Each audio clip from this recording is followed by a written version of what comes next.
Sudha Murthy.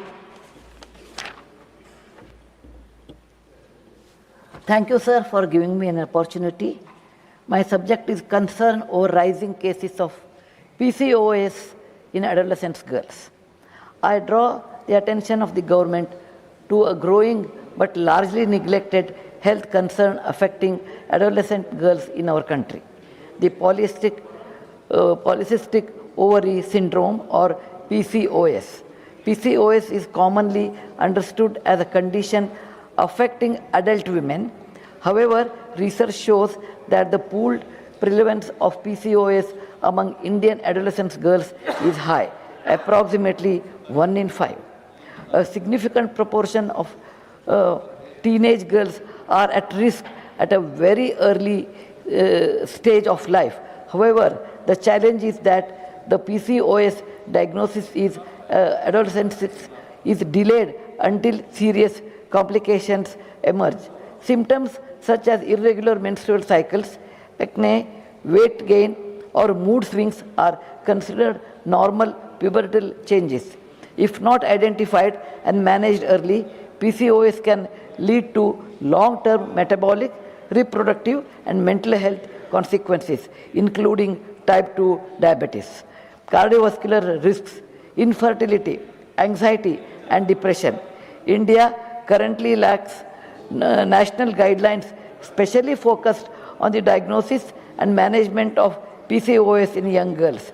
There is also no systematic mechanism for screening, counseling, or lifestyle guidance within school health services.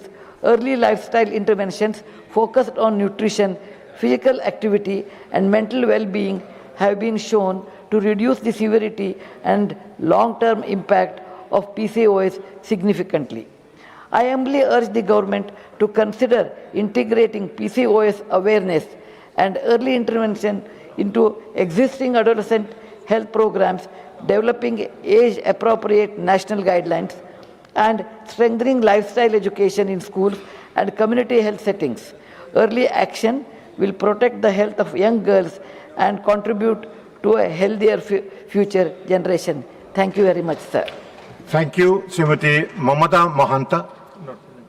Not present. Shriman Kartikeya Sharma. Not present.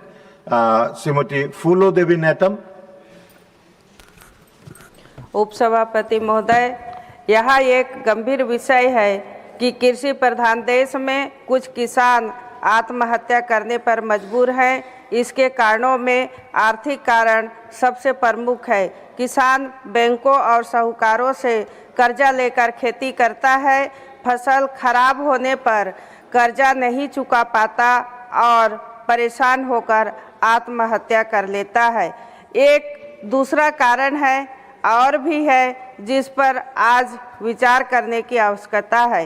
किसान जब अपनी उपज बेचने जाता है तो कई दिनों तक उसे टोकन नहीं मिलता और जब सरकार खरीदी बंद कर देती है तो उसे कम दाम पर बाजार में अपनी उपज को बेचना पड़ता है। ऐसी स्थिति में भी किसान कर्ज में डूब जाता है। उदाहरण के तौर पर जब छत्तीसगढ़ में किसान कुछ खरीद केंद्रों में धान लेकर गए तो उन्हें टोकन नहीं दिए गए। इस अव्यवस्था के कारण छत्तीसगढ़ के महासमुंद, कोरबा, मोहला मानपुर और जांजगीर चांपा में कई किसानों ने आत्महत्या कर ली। अतः सरकार से मेरा निवेदन है कि अंतिम किसान तक टोकन का वितरण और उनकी उपज की खरीदी को सुनिश्चित किया जाए। टोकन नहीं मिलने और खरीदी नहीं होने के कारण आत्महत्या करने वाले छत्तीसगढ़ के किसानों का पूरा कर्जा माफ किया जाए।